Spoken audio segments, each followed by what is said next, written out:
Shri Roni, governor അദ്ദേഹത്തിൽ നിക്ഷിപ്തമായ ഭരണഘടനാ ഉത്തരവാദിത്വം നിറവേറ്റി അദ്ദേഹം ബജറ്റ് സമ്മേളനത്തിന് എത്തി. നയപ്രഖ്യാപന പ്രസംഗം ആ നിലയിൽ കേവലം 1 മിനിറ്റ് കൊണ്ട് അവതരിപ്പിച്ചു വെച്ചു. അതിനപ്പുറത്തേക്ക് അദ്ദേഹം വായിക്കേണ്ടതായിട്ടുള്ള കാര്യമൊന്നുമില്ല. കാരണം അതോടുകൂടി തന്നെ ആ നടപടിക്രമം പൂർത്തീകരിച്ചു. അപ്പോൾ അദ്ദേഹം പൂർണ്ണമായി വായിച്ചോ ഭാഗികമായി വായിച്ചോ എന്നൊക്കെയുള്ളത് അപ്രസക്തമാണ്. പക്ഷേ ഈ നടപടികളിലൂടെ ഗവർണറായിരിക്കുന്ന ആരിഫ് മുഹമ്മദ് ഖാൻ കേരള നിയമസഭയോട് കാട്ടുന്ന ഒരു സമീപനം എന്താണ്? അതിനെ പ്രതിപക്ഷം വിലയിരുത്തുന്നത് ഏത് തരത്തിലാണ്? ഗവർണർ അദ്ദേഹത്തിന്റെ ഭരണഘടനാപരമായ ഉത്തരവാദിത്വം നിറവേറ്റി അല്ലെങ്കിൽ നിർവഹിച്ചു എന്ന് നമുക്ക് എങ്ങനെ പറയാനായിട്ട് സാധിക്കും? ഇത് നിയമസഭയുടെ മുമ്പിൽ അതൊക്കെ ഒരു മോക്കറി, പരസ്യമായി തന്നെ നിയമസഭയെ അപമാനിക്കലാണ്. കാരണം നമ്മുടെ കേരള നിയമസഭയുടെ ചരിത്രത്തിലോ അല്ലെ ഇന്ത്യയുടെ പാർലമെന്ററി ചരിത്രത്തിലോ ഇത്രയും ഹ്രസ്വമായ സമയത്ത് ഒരു നയപ്രഖ്യാപന പ്രസംഗം നടത്തിയ ഒരു പാരമ്പര്യമോ ഒരു ചരിത്രമോ നമ്മുടെ മുമ്പിലില്ല. ഒരു ഡസനോളം സംഭവങ്ങൾ നമുക്ക് ചൂണ്ടിക്കാണിക്കാൻ സാധിക്കും. ഇതുപോലെ അല്ലെങ്കിൽ 2-3 പാരഗ്രാഫ് ഒക്കെ വിട്ടുകൊണ്ട് നയപ്രഖ്യാപന പ്രസംഗം വായിച്ചത്. പക്ഷെ ഇതുപോലെ 1 മിനിറ്റും, കാരണം ഇത് ചരിത്രത്തിൽ രേഖപ്പെടുത്താൻ പോവുക, ഇന്ത്യയുടെ പാർലമെന്ററി ചരിത്രത്തില് 1 മിനിറ്റും 16 സെക്കൻഡും മാത്രം രേഖപ്പെടുത്തുന്ന ഒരു നയപ്രഖ്യാപന പ്രസംഗം, ഇതിനെ നമുക്ക് ഭരണഘടനാപരമായ ഉത്തരവാദിത്വം എന്ന് നമുക്ക് എങ്ങനെ വിളിക്കാൻ സാധിക്കും? ഞാൻ ഒരു ഉദാഹരണം ചൂണ്ടിക്കാണിച്ചോട്ടെ. തമിഴ്നാട്ടിൽ കഴിഞ്ഞ വർഷം തമിഴ്നാട് ഗവർണറായിരുന്ന RN രവി, അദ്ദേഹം ഏകദേശം ഒരു 1/4 മണിക്കൂറോളം നയപ്രഖ്യാപന പ്രസംഗം അദ്ദേഹം വായിച്ചു.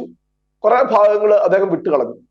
തമിഴ്നാട് നിയമസഭ എന്താ ചെയ്തറിയോ? തൊട്ടടുത്ത ദിവസം തമിഴ്നാട് നിയമസഭ കൂടി ഗവർണർക്കെതിരെ അവർ പ്രമേയം പാസ്സാക്കുകയും ചെയ്തു. ഇത് എന്ന് പറയുന്നത് വളരെ ശുദ്ധമായി അല്ലെങ്കിൽ വളരെ കൃത്യമായി പറഞ്ഞു കഴിഞ്ഞാൽ നമ്മുടെ നിയമസഭയെ അദ്ദേഹം അവഹേളിച്ചിരിക്കുകയാണ്, നിയമസഭയെ അദ്ദേഹം വെല്ലുവിളിച്ചിരിക്കുകയാണ്. കാരണം അദ്ദേഹത്തിന് അത്രമാത്രം അല്ലെങ്കിൽ നമുക്ക് പറഞ്ഞ് ഒഴിയാവുന്ന ഒന്ന്, അദ്ദേഹത്തിന് ആരോഗ്യ പ്രശ്നം ഉണ്ട് എന്നാണ്. അദ്ദേഹത്തിന് പ്രകടമായിട്ടുള്ള ഒരു ആരോഗ്യ പ്രശ്നമില്ല. അദ്ദേഹം കാറിൽ നിന്നും ചാടി ഇറങ്ങുന്നു, അദ്ദേഹത്തിനെതിരെ പ്രതിഷേധിക്കുന്നവരെ അദ്ദേഹം വെല്ലുവിളിക്കുന്നു.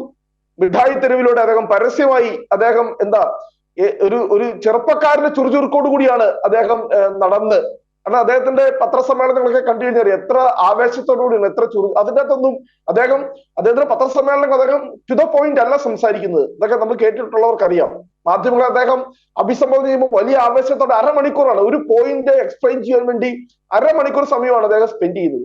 അദ്ദേഹം വന്ന് 1 മിനിറ്റ്, കാരണം അദ്ദേഹം വളരെ ബോധപൂർവം തന്നെയാണ്, അദ്ദേഹം അത്രമാത്രം വിലയെ ഈ സർക്കാരിന് കൽപ്പിക്കുന്നുള്ളൂ, അദ്ദേഹം അത്രമാത്രം വിലയെ ഈ നിയമസഭയ്ക്ക് കൽപ്പിക്കുന്നുള്ളൂ.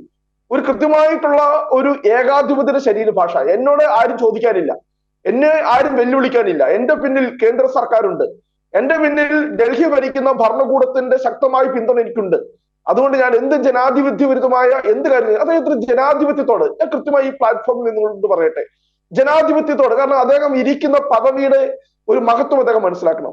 അദ്ദേഹം കേരള ഗവർണർ എന്ന് പറഞ്ഞാൽ ഹെഡ് ഓഫ് ദ സ്റ്റേറ്റ് ആണ്. ഹെഡ് ഓഫ് ദ സ്റ്റേറ്റ് ആയിട്ടുള്ള അദ്ദേഹം 3.5 കോടി ജനങ്ങളെ റെപ്രസെന്റ് ചെയ്യുന്ന MLA അടങ്ങുന്ന ഗവൺമെന്റ് അടങ്ങുന്ന തെരഞ്ഞെടുക്കപ്പെട്ട ഗവൺമെന്റ്, മുഖ്യമന്ത്രി പിണറായി വിജയനും മന്ത്രിമാരും, അതായത് രാഷ്ട്രീയപരമായി നമുക്ക് വിയോജിപ്പുണ്ടെങ്കിലും മുഖ്യമന്ത്രി എന്ന് പറയുന്നത് കേരളത്തിന്റെ മുഖ്യമന്ത്രിയാണ്, ഞങ്ങളുടെ മുഖ്യമന്ത്രിയാണ്, എല്ലാവരുടെയും മുഖ്യമന്ത്രിയാണ്. ആ തെരഞ്ഞെടുക്കപ്പെട്ട ഭരണകൂടത്തിന്റെ മുമ്പിൽ നിന്നുകൊണ്ട് 1 മിനിറ്റ് മാത്രം നയപ്രഖ്യാപന പ്രസംഗം നടത്തിയിട്ട് അദ്ദേഹം കടന്നു പോകുമ്പോൾ അദ്ദേഹം പറയുന്നത് ഇത്രയൊക്കെ വിലയെ ഞാൻ നിങ്ങൾക്ക് നൽകുന്നുള്ളൂ എന്നാണ്. പക്ഷെ അതിനേക്കാൾ ഞാൻ ഒരുപാട് ഉദാഹരണം ഇതിനു മുമ്പിലേക്ക് പെട്ടെന്ന് ഓടി വരിക. ഇടതുപക്ഷം ഇതിനു മുമ്പ് കേരളം ഭരിച്ചിരുന്ന സാഹചര്യം, അത് 58-ലെ EM ശങ്കരൻ മിനിസ്ട്രിയുടെ കാലം മുതൽ എത്രയോ തവണ ഇടതുപക്ഷം ഭരിച്ചപ്പോഴൊക്കെ ഗവർണർമാരുമായി ഏറ്റുമുട്ടൽ ഉണ്ടായിട്ടുണ്ട്. ഏതെങ്കിലും ഒരു ഗവർണർ ഇതുപോലെയുള്ള ഒരു രീതി ഈ കേരളത്തിൽ ഒന്ന് കാണിച്ചിട്ടുണ്ടോ? ഒന്നാം EM ശങ്കരൻ നമ്പൂതിരിപ്പാട് മന്ത്രിസഭയെ പിരിച്ചുവിട്ട രാമകൃഷ്ണ റാവു എന്നൊരു ഗവർണർ 59 കാലഘട്ടത്തില്, അതുപോലെ രണ്ടാം EM ശങ്കരൻ നമ്പൂതിരിപ്പാട് മന്ത്രിസഭയുടെ കാലത്തുണ്ടായിരുന്ന B വിശ്വനാഥൻ എന്ന് പറയുന്ന ഗവർണർ 80-81 ഇവിടെ ബഹുമാനപ്പെട്ട MLA ചൂണ്ടിക്കാണിക്കുന്നുണ്ട്, ജ്യോതി വെങ്കടാചലം എന്ന് പറയുന്ന MLA, രാം ദുലാരി സിൻഹ എന്ന് പറയുന്നത്, ഇവരൊക്കെ ഇടതുപക്ഷം LDF കേരളം ഭരിച്ചപ്പോൾ, CPM കേരളം ഭരിച്ചപ്പോൾ ഇവരൊക്കെ ആയിട്ട് അഭിപ്രായ വ്യത്യാസം ഉണ്ടായിരുന്ന ഗവർണർമാർക്ക്. പക്ഷെ അവരാരും അവരുടെ ഒരു ഭരണഘടനാപരമായ ഉത്തരവാദിത്വം ഇത്രമാത്രം മോശമായ രീതിയിൽ അവര് ആരും പെരുമാറിയിട്ടില്ല. പക്ഷെ ഏറ്റവും വേദനാജനകമായ ഒരു കാര്യം ഞാൻ പറഞ്ഞുകൊള്ളട്ടെ, ഏറ്റവും വേദനാജനകമായ ഒരു കാര്യം, ഇത് കഴിഞ്ഞ ഉടനെ LDF-ന്റെ നിയമസഭാ കക്ഷി യോഗം AKG സെന്ററിൽ കൂടി. എന്താണ് അവിടെ നിന്ന് വന്ന പ്രതികരണം? അതാണ് നമ്മളെ ഏറ്റവും വിഷമിപ്പിക്കുന്നത്. ഗവർണർ അദ്ദേഹത്തിന്റെ ഭരണഘടനാപരമായ ഉത്തരവാദിത്വം നിറവേറ്റി എന്നാണ് മുഖ്യമന്ത്രി അടക്കം മന്ത്രിമാരടക്കം ഉള്ള ആളുകൾ പറഞ്ഞത്. ഇപ്പോൾ വളരെ കൃത്യമായി തന്നെ കേരളത്തിൽ ഇപ്പോൾ ഉയർത്തിക്കൊണ്ടുവരുന്ന ഒരു രാഷ്ട്രീയമുണ്ട് ഇടതുപക്ഷം. എന്താണ്?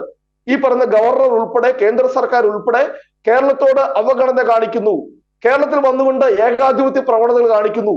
ഗവർണർ കേന്ദ്ര സർക്കാരിന്റെ ചട്ടകമായി നിന്നുകൊണ്ട് കേന്ദ്ര സർക്കാരിന്റെ രാഷ്ട്രീയത്തിന്റെ ഉപകരണമായി നിന്നുകൊണ്ട് കേരളത്തിൽ പ്രവർത്തിക്കുന്നു. അപ്പോൾ സ്വാഭാവികമായിട്ടും നമ്മൾ എന്ത് നിലപാടാണ് എടുക്കേണ്ടത്? സ്വാഭാവികമായിട്ടും നമ്മൾ മറ്റു സംസ്ഥാനങ്ങളുടെ ഉദാഹരണങ്ങൾ നമ്മുടെ മുമ്പിലുണ്ട്. പ്രതിപക്ഷം ഭരിക്കുന്ന മറ്റു സംസ്ഥാനങ്ങളിൽ ഗവർണർമാർ പെരുമാറുമ്പോൾ എങ്ങനെയാണ് അവിടുത്തെ ഭരണകൂടങ്ങൾ ആ ഗവർണറുടെ നിലപാടിനോട് പ്രതികരിച്ചത്? പക്ഷെ അതിന് സമാനമായിട്ടുള്ള ഒരു പ്രതികരണം ഉണ്ടായില്ല എന്നത് കേരളത്തിലെ ജനാധിപത്യ വിശ്വാസികൾ വളരെ വിഷമത്തോടെ. ഞാനൊരു കാര്യം കൃത്യമായി പറഞ്ഞോട്ടെ, കേന്ദ്ര ഗവൺമെന്റിന്റെ രാഷ്ട്രീയത്തെ വിമർശിക്കുന്ന CPM-ന് ആർജവത്വമുണ്ടെങ്കിൽ ആ CPM നേതൃത്വം നൽകുന്ന ഒരു ഭരണകൂടം കേരളം ഭരിക്കുമ്പോൾ ഗവർണറോടുള്ള പ്രതികരണം ഇങ്ങനെ ആവരുത്. നിങ്ങൾ ശക്തമായി ഗവർണറെ വിമർശിച്ചെങ്കിൽ, ഗവർണറെ നിങ്ങൾ പ്രതിഷേധം അറിയിച്ചെങ്കിൽ ഈ കേരള സംസ്ഥാനത്തെ പ്രതിപക്ഷം നിങ്ങളുടെ ഒപ്പം നിൽക്കുമായിരുന്നു. പക്ഷെ അതിനൊരു സാഹചര്യം LDF ഉണ്ടാക്കിയില്ല എന്ന് പക്ഷെ അതിന്റെ പിന്നിലുള്ള അന്തർനാടകങ്ങൾ എന്താണെന്നും അന്തർധാരകൾ എന്താണെന്നും വളരെ കൃത്യമായി തന്നെ കേരളത്തിന്റെ സമൂഹം ചർച്ച ചെയ്യേണ്ടതുണ്ട് എന്നുകൂടി ഇവിടെ സൂചിപ്പിക്കാൻ വേണ്ടി ആഗ്രഹിക്കുക.